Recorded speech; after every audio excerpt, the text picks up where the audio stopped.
If you're a real estate agent who cannot explain the closing disclosure to your client, you've just lost all credibility.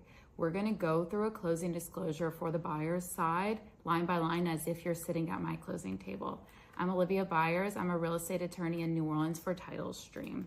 We'll get started. This closing disclosure is given by the lender to your buyers 3 days prior to closing. Sometimes there are some changes at the end. That's okay. The final version you will have at the table, and I will go through it with you. The very top, we have the date of the closing date and the disbursement date. Louisiana is a table fund state, so these dates should be the same. Every now and then, we'll have a discrepancy in the dates due to specific instructions, but all the parties have to be aware and okay with that. We have our property address, buyer, seller, lender, all listed on this document. At the very top, it'll show your loan terms. Almost everything is 30 years, sometimes 15. It'll show your loan type, conventional, FHA, or VA. Each loan type has different specifications required to qualify for those loans. We have our sales price, our loan amount, our interest rate, our monthly principal and interest. On my particular closing disclosure, it says no, these amounts cannot change after closing. So your loan amount, your interest rate, your principal and interest are all set for the life of the loan, 30 years. The only thing that will change on this loan is your escrow payment, your taxes, your insurance, your flood insurance. All of that is typically included in your monthly payment, which we do see in the next section. The next one shows your principal and interest, if you're paying any mortgage insurance, and your estimated escrows. It says estimated because that amount can change over time. All of those added together is your estimated total monthly payment. That is what you will pay. I tell all my buyers to shop their insurance. We're in an insurance crisis in Louisiana. Like everything else, insurance is constantly going up. You as a homeowner can shop your insurance at any time. You notify your agent, they will notify your lender, and you can switch out and cancel your old policy. What that means here in New Orleans and in Louisiana is that if we get some new carriers in and become more competitive, you can shop that at any time. So in theory, you may be able to get your amount down if we do see some improvements in our insurance market moving forward.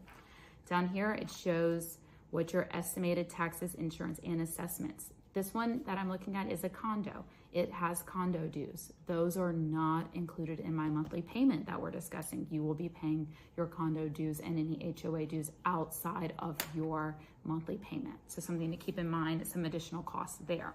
At the bottom, we have closing costs. The closing cost is included in the next line, your cash to close. Your cash to close includes all costs associated with closing the loan that has not been prepaid, as well as your down payment that was required for this particular loan.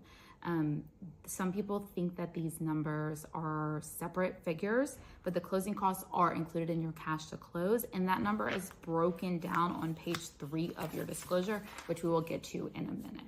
That's everything on the front page. That is kind of your overview of your loan, all the major numbers you're looking at. The next page is a breakdown of your actual costs.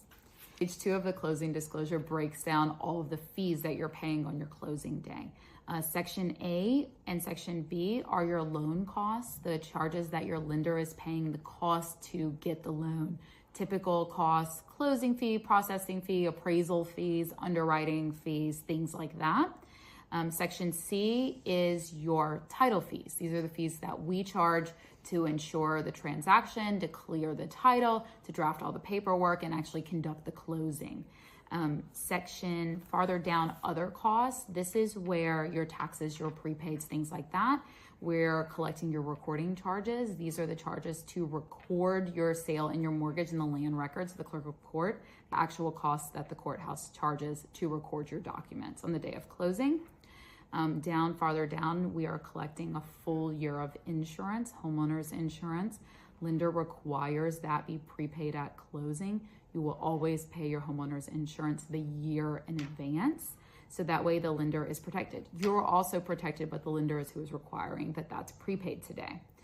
We're also taking some prepaid interest and prepaid taxes. In this particular scenario, taxes were due at the time that closing was. So we collected a full year because this closed in December. If this was closing other months of the year, that would be prorated taxes. This just happened to fall during a December closing when the taxes were due at that time.